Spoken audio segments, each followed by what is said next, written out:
নমস্কাৰ, মই ভাস্কৰ আছে। মোৰ অন্য এটি নতুন ভিডিঅ'ত স্বাগতম জনাইছোঁ। কাউৰীয়ে মানে তেওঁৰ ভাগৰ খাদ্য খাব লাগিব। কাউৰীকেইটা কা মাতি থাকিব। চোৱা নীলা চৰাই এটা আহিছে ৰঙা ঠোঁটৰ। বান্দৰটোৱেনো কি বুজিলে নাজানো, পিছত জুবিনক চুবলৈ দিছে, কোলাত ল'লে, লৈ চালে, বান্দৰটো থাকি গ'ল।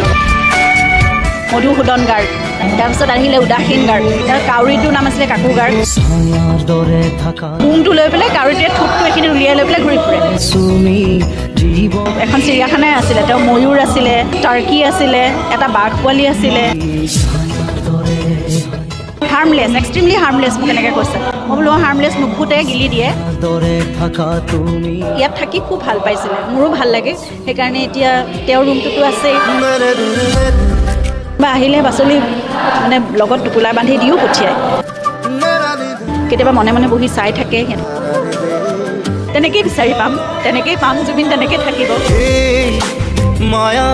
তেওঁ ফোনটো হয় অফ কৰি থ'ব, নহয় চাইলেণ্ট কৰি থৈ দিয়ে। তেওঁ সেইটোৱেই বিচাৰিছিল যে সমাজখন পজিটিভ হৈ যাব। এই যিটো স্থানত আমি আছোঁ, এয়া হ'ল জুবিন গাৰ্গৰ সপোনৰ স্থান। জেডজি ষ্টুডিঅ' তেখেতৰ সপোনৰ স্থান আমি দেখিবলৈ পাইছোঁ। ইয়াতে বিভিন্ন গছ দেখিবলৈ পাইছোঁ, মধুৰি গছৰ পৰা ধৰি নিম গছ, কলগছ, চেৰী খুব লাগে। আৰু এইটো মানে এই ফলটো খুব সোৱাদ, খুব পিঠা। আৰু জুবিনে আগৰ পৰা আমাক মানে গোটেই চৰাই চিৰিকটিয়ে যেতিয়া খাই শেষ কৰে, দিনটোত মানে চৰাই চিৰিকটিৰ তেওঁলোকৰ ভাগটো মানে শেষ কৰি লয়, তাৰপিছতহে আমাক বুটলি পেলাই খাবলৈ দিয়ে, যি তলত পৰিব বা ওপৰত থাকি যাব কেইটামান। ৰাতি হ'লে বাদুলি আহে, ৰাতিপুৱাৰ পৰা বিভিন্ন প্ৰকাৰৰ চৰাই আহে, ঘৰ চিৰিকাৰ পৰা আৰম্ভ কৰি। আৰু মই তেওঁৰ লগত প্ৰায় থাকোঁ, সেইটোৱে আহিছে ষ্টুডিঅ'ত আহি। তেওঁ ৰাতিপুৱাই মোক দেখুৱাই মানে, চোৱা নীলা চৰাই এটা আহিছে ৰঙা ঠোঁটৰ, আকৌ কিবা এটা হালধীয়া চৰাই আহিছে। মানে প্ৰতিটো চৰাই, পৃথিৱীত চৰাই কিমান তেওঁ মানে লক্ষ্য কৰি থাকে সকলোবোৰ। মধুৰি খাইছেহি, বান্দৰ আগতে নাহিছিলে, এতিয়া বান্দৰ আহিছে। চোৱা বেছিকৈ এইবাৰ মধুৰিবোৰ লাগিছে নহয়। পাচলিও লগায় ইয়াত, কোনোবা আহিলে পাচলি মানে লগত টোপোলা বান্ধি দিও পঠিয়ায়। গতিকে সেই সকলোবোৰ মই তেনেদৰে ৰাখিবলৈ চেষ্টা কৰিম। আৰু এই ল'ৰা ছোৱালীখিনিয়ে যদি এতিয়া কলি মধুৰিও অকণমান মানে দূৰত হ'বলৈ নাপায়, সিহঁতে ছিঙি যেতিয়া খাইছে, সেই বস্তুটোৱে মোৰ ইমান ভাল লাগিছে। তেওঁ চাগে চাই আছে, তেওঁ দেখি পেলাই তেওঁ সুখী হৈছে। কিন্তু তেখেতে যদিও কৰিছিলে ইয়াতে মধুৰি পাতৰ বিভিন্ন জামুক বিভিন্ন কৰিছিলে, কিন্তু প্ৰথমতে নিজক খাবলৈ দিয়া নাছিলে, নিজে খাবৰ কাৰণে লোৱা নাছিলে। তেওঁ প্ৰথমতে জীৱ জন্তু চৰাই চিৰিকটি এই জেগাখিনি এখন বাৰাণ্ডা আছিলে, বান্দৰো আহে আৰু কাউৰী আহে ৰাতিপুৱা। কাউৰীয়ে মানে তেওঁৰ ভাগৰ খাদ্য খাব লাগিব। তেওঁ ৰাতি উঠি মানে দুবাৰ তিনিবাৰকৈ খায়। কেতিয়াবা এখন ৰুটি খালে, অকণমান তাৰ লগত চব্জি খালে বা মাংস এটুকুৰা খালে, আকৌ ৰাতিপুৱা খালে। তেওঁ হটকেছ আধা ঢাকন মাৰি পেলাই থৈ দিয়ে, মানে কাউৰীয়ে যাতে উদঙাই খাব পাৰে তাৰ পৰাই। ক'ত থৈ দিয়ে হটকেছটো? এই বাৰাণ্ডাখনতে তেওঁৰ এখন টেবুল আছিলে, ডাইনিং টেবুল নিচিনাকৈ। তেওঁ উঠি দুবাৰ তিনিবাৰ খায়। আমিতো ৰাতি এসাঁজ খাই আমি শুই যাওঁ, কিন্তু তেওঁ মানে উঠি 2 ঘণ্টাৰ মূৰত 1 ঘণ্টাৰ মূৰত এনেকৈ খাই থাকে। ৰাতিপুৱা কাউৰীকেইটা কা মাতি থাকিব, যদি কেনেবাকৈ হটকেছ বা বাতি চাতিবোৰ ঢাকি থোৱা আছে। তেওঁ সেইকাৰণে আধা ঢাকি পেলাই থৈ দিয়ে, যাতে হটকেছৰ ঢাকনখন কাউৰীয়ে নিজে পেলাই খাব পাৰিব। গতিকে তেনেকৈ ৰুটি টুকুৰা কৰি থৈ দিয়ে। আৰু মই আৰু ৰাতিপুৱা উঠি আহি সেইখিনি চাবই লাগিব মানে তেওঁৰ লগত। আমি দুয়োজনে একেলগে, তাৰপিছত একেলগে ফ্ৰুটছ খাওঁ, তাৰ পৰাও আকৌ ভাগ দিয়ে জীৱ জন্তু চৰাই চিৰিকটি যি আহে। গতিকে ইয়াত থাকি খুব ভাল পাইছিলে, মোৰো ভাল লাগে। সেইকাৰণে এতিয়া তেওঁৰ ৰুমটোতো আছেই, আৰু এটা ৰুম আমি নিৰ্মাণ কৰিলোঁ। মই আহি মাজে মাজে তেওঁৰ লগত থকা নিচিনাকৈ এতিয়াও থাকিমহি। আৰু সেইটোৱে মোৰ জীৱনৰ কাৰণে মানে এটা বেলেগ ধৰণৰ, আৰু কি ক'ম, বেলেগ এটা অভিজ্ঞতা হৈ যাব। মানে তেওঁক মই কাষত পাই থাকিম। আমি দাদাৰ ক্ষেত্ৰত দেখিছোঁ বিভিন্ন সময়ত বিভিন্ন চৰাই আহে, বগলী, কাউৰী পৰা ধৰি বিভিন্ন চৰাই, বাদুলি চাদুলি, এনেকুৱা চৰাইবিলাক আহে। এই চৰাইবিলাক দাদাৰ ওচৰলৈ কেনেকৈ আহে, এই সম্পৰ্কটো যিটো তেওঁলোকৰ মাজত বণ্ডিং হয়, আপুনি কেনেকৈ দেখে? মানে কাৰণ বগলী এটা কেতিয়াও কাৰো কান্ধত থিয় হৈ নাথাকে, কেতিয়াও হাততো দেখিছোঁ, আমি বেলেগ ধৰণে দেখিছোঁ। গতিকে চৰাই আৰু জুবিন গাৰ্গ অকল চৰাই বুলিয়ে নহয়, মই দেখিছিলোঁ প্ৰথমটো সৰুৰ পৰাই। মই মানে যেতিয়া জানো, তামোলপুৰত তেওঁ যেতিয়া স্কুলত পঢ়ি আছিলে 9-10ত, তেতিয়া তেওঁৰ এখন মিনি জু বুলিয়ে কয়। তেওঁ এটা সৰু মানে এখন চিৰিয়াখানাই আছিলে। তেওঁ ময়ূৰ আছিলে, তাৰপিছত টাৰ্কি আছিলে, এটা বাঘ পোৱালি আছিলে। তেনেকৈ তেওঁৰ গৰু ছাগলী থাকে, কুকুৰটো থাকেই সদায়। তেনেকৈ তাৰ মানে সৰুৰ পৰাই তেওঁৰ কিবা এটা খুব ভাল সংযোগ আছিলে প্ৰকৃতিৰ লগত। আৰু সেইকাৰণে তেওঁ চাগে নিজক প্ৰকৃতিৰ সন্তান বুলিয়ে কয়। পিছত এটা দেখিলোঁ বান্দৰ পোৱালি এটা এদিন ধুমুহাত আঘাতপ্ৰাপ্ত হৈ খাৰঘুলিৰ ষ্টুডিঅ' ঘৰটোত বাৰাণ্ডাত বহি আছে। দুৱাৰখন খুলি পেলাই দেখিছে জুবিনে এটা বান্দৰ পোৱালি। তাৰ লগত কথা পাতিছে, তই মোক ধৰিবলৈ দে আকৌ। প্ৰথমতেতো অকণমান ভয় খাই পেলাই আক্ৰমণ কৰিব খোজে নহয় জন্তুবোৰক। তই মোক ধৰিবলৈ দে, তই ক'ত দুখ পাইছ, মই তেতিয়াহে মই চাব পাৰিম তোক, মই ঠিক কৰি দিব পাৰিম তোক, চাবলৈ দে তই। এনেকৈ কথা পাতি থাকোঁ। বান্দৰটোৱেনো কি বুজিলে নাজানো, পিছত জুবিনক চুবলৈ দিছে, কোলাত লৈ চালে ক'ত দুখ পাইছে, সেইখিনি শুশ্ৰূষা কৰিলে। তাৰপিছত বান্দৰটো থাকি গ'ল লগত, প্ৰায় 6 মাহমান থাকিলে। মধুসূদন গাৰ্গ তাৰ নামটো। আৰু মধুসূদন গাৰ্গ তেওঁৰ লগতে একেটা গাৰুতে একেখন কম্বলৰ তলতে সদায় শুই থাকে। তাৰপিছত আহিলে উদাসীন গাৰ্গ। উদাসীন সেই বগলীটোৰ কথা যিটো কথা কৈছে, বগলীটোও তেনেকৈ ক'ৰবাত অলপ এই এনেকৈ আঘাতপ্ৰাপ্ত হোৱাই হেৰি পায়, মানে জুবিনেই পায়। কাউৰীটোৰ নাম আছিলে কাকু গাৰ্গ। কাউৰীটো পাইছিলে উগ্ৰতাৰা মন্দিৰৰ ওচৰত, ডাষ্টবিনৰ ওচৰত এটা ভৰি পৰুৱাই কামুৰি একেবাৰে প্ৰায় চিঙু অৱস্থা। তেনেকৈ উঠাই লৈ আহিলে, আহি শুশ্ৰূষা কৰি কাউৰীটো এনেকৈ তেতিয়া ঠাণ্ডা দিন জেকেটৰ ভিতৰত এনেকৈ ভৰাই থৈ দিয়ে বুকুৰ ওচৰত, উমটো লৈ পেলাই কাউৰীটোৱে ঠোঁটটো এইখিনি উলিয়াই লৈ পেলাই ঘূৰি ফুৰে। বগলীটো এনেকৈ ইয়াত বহি থাকে, ধুনীয়াকৈ কোলাত বহি থাকে, নহ'লে হাতত ধৰি থাকিব পাৰে, কিন্তু আমাৰ ওচৰলৈ নাহে, জুবিনৰ লগতহে থাকে তেনেকৈ।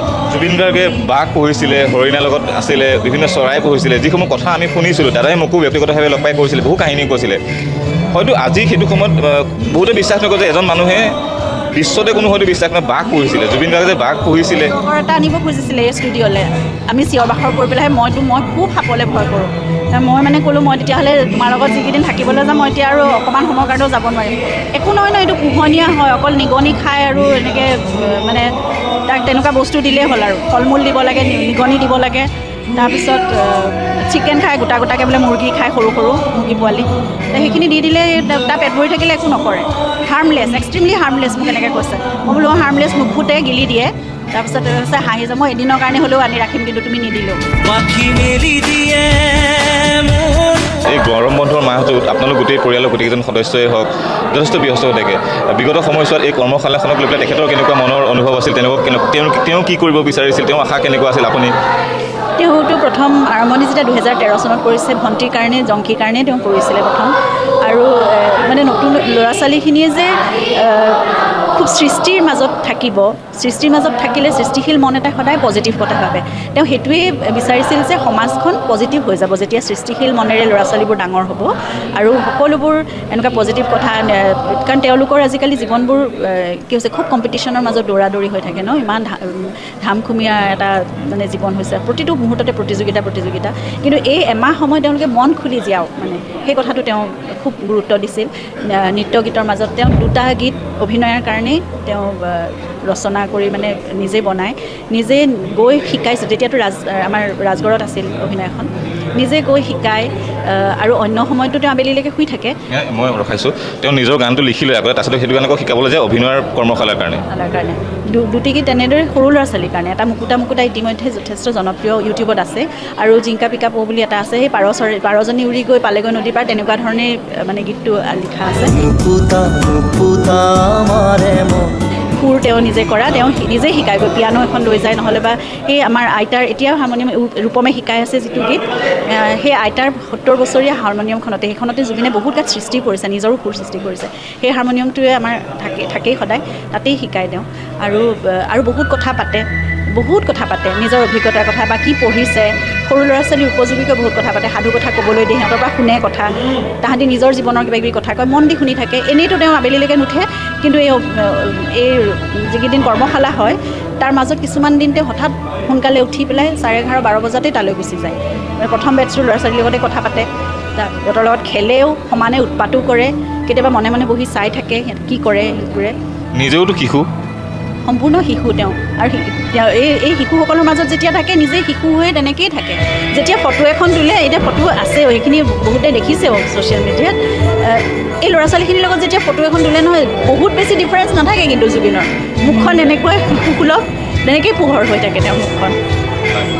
আৰু এই সময়ছোৱাত বিশেষকৈ যথেষ্ট সকলো এটা গৰমো থাকে, কিন্তু এই গৰমৰ সময়ছোৱাত এই ধৰণৰ অনুষ্ঠানে আপোনাক নিশ্চয় এটা বেলেগ এটা স্থানলৈ লৈ গৈছে।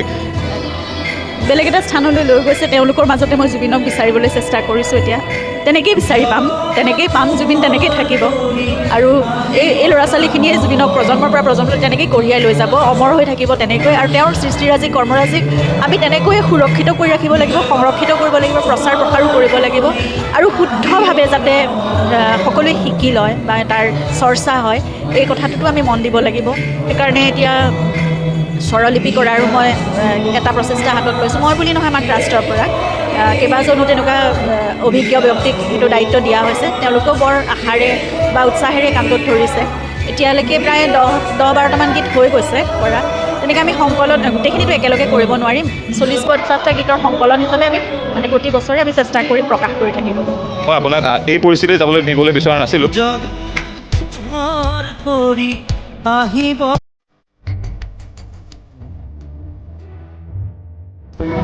জুবিন গাৰ্গৰ কথা পাতি শেষ নহ'ব মোৰো ভাল লাগিছে আপোনাৰ লগত আজি এই স্থানত এইখিনি কথা পাতিবলৈ পাইছোঁ আৰু জুবিন গাৰ্গ সেইজনেই মানুহ যিজন আচলতে আনে যে তেখেতক অপকাৰ কৰিব সেই কথাটো কোনোদিন ভবা নাছিল কোনোবা যে কাৰোবাৰ কাৰণে হাৰ্মফুল হ'ব তেওঁ কেতিয়াও ভবা নাছিল পুনৰবাৰ আমি এবাৰ যদি তালৈ যাব পাৰোঁ আমি দেখুৱাইছোঁ বা পুনৰবাৰ কি ধৰণে আচলতে কৰ্মশালা অনুষ্ঠিত হৈ আছে আৰু ইয়াতে বিভিন্নজন কণ শিক্ষাৰ্থী আছে ৰাহুল গৌতম শৰ্মা সঞ্জীৱ বুঢ়াগোহাঁই ৰূপম ভূঞাসকলে ইতিমধ্যে প্ৰশিক্ষণ প্ৰদান কৰি আছে আৰু বিভিন্নজনে বিভিন্ন প্ৰান্তৰ পৰা আহিছে এই কৰ্মশালাৰ পাছত আপোনালোকে কেনেধৰণে পৰিকল্পনা কৰিব এই স্থানত আমি ভাবিছোঁ সত্ৰীয়া নৃত্য আৰু ফুলৰ প্ৰশিক্ষণ বৰগীতৰ প্ৰশিক্ষণ লোকগীতৰ এনেকৈ আৰু ৰূপমহঁতৰ লগতো কথা পাতি আছোঁ কালি তৰালিও আহি গৈছে গতিকে তেওঁলোকক তেনেকৈ মাজে মাজে আহি আমি এটা মানে কোৰ্চ ডিজাইন কৰি লওঁ আৰু তাৰোপৰি আমাৰ 3মহীয়া 6মহীয়া যিটো অভিনয়ৰ কোৰ্চ চাৰ্টিফিকেট কোৰ্চ সেইটো আমি আৰম্ভ কৰিম গতিকে 6মহীয়া ডিপ্ল'মা কোৰ্চ 6মহীয়া 3মহীয়াও চাৰ্টিফিকেট কোৰ্চ থাকিব 6মহীয়া ডিপ্ল'মা কোৰ্চ এনেদৰে থাকিব আৰু তাৰোপৰি কৈছোঁৱে গুৱাহাটী বিশ্ববিদ্যালয়ৰ লগত কথা হৈছে IITৰ লগত কথা হৈছে গতিকে এই কথাবোৰ মাজুলী আমাৰ লগত কথা পাতি আছে অভিনয়ৰ এটা ব্ৰাঞ্চ তাত খুলিবলৈ গতিকে তেনেধৰণে বস্তুবোৰ যদি ডাঙৰ হৈ গৈ থাকে কামবোৰ কিন্তু মই অকলেতো কেতিয়াও কৰিব নোৱাৰোঁ আমাৰ ফেকাল্টিখিনি আছে আমাৰ ষ্টুডেণ্টখিনি আছে তাৰোপৰি কিন্তু ৰাইজৰ সহায় সহযোগিতাটো আটাইতকৈ ডাঙৰ কথা গতিকে অসমবাসীৰ ৰাইজে যদি সেই কথাবোৰ মানে কামবোৰত সহায় সহযোগিতা আগবঢ়ায় তেতিয়াহ'লে জুবিনৰ সপোনবোৰে পোখা মেলি আগবাঢ়িব মই সেইটোৱে কামনা কৰোঁ আৰু সকলোৰে ওচৰত সেইটোৱে প্ৰাৰ্থনা কৰোঁ যে জুবিনৰ কৰ্মখিনি জুবিনৰ সপোনক আগবঢ়াই লৈ যাওক সকলোৱে সেয়া আছিল আমাৰ সৈতে গৰিমা শইকীয়া গাৰ্গ আৰু ইতিমধ্যে দেখিবলৈ পাইছে সেইসকল কণ শিক্ষাৰ্থীয়ে ইতিমধ্যে ইয়াত কৰ্মশালা অংশগ্ৰহণ কৰিছে আৰু তেওঁলোকে অসমীয়া কলা সংস্কৃতিৰ বিভিন্ন গীত মাত নৃত্য ইয়াত প্ৰশিক্ষণ ল'বলৈ সক্ষম হৈছে সতীৰ্থ ভিডিঅ' জাৰ্নেলিষ্ট পংকজৰ সৈতে দেৱাশীষ কাকতীয়া ভিডিঅ'টো চাই কেনেকুৱা পালে কমেণ্ট বক্সত জুবিন দাৰ হৈ এফাকি হ'লেও লিখিব যদি মোৰ পেজত নতুনকৈ আহিছে পেজটো ফ'ল' কৰিব যদি মোৰ ইউটিউব চেনেলত নতুনকৈ আহিছে মোৰ ছাবস্ক্ৰাইব কৰিব জয় অসম জয় জুবিন দা ধন্যবাদ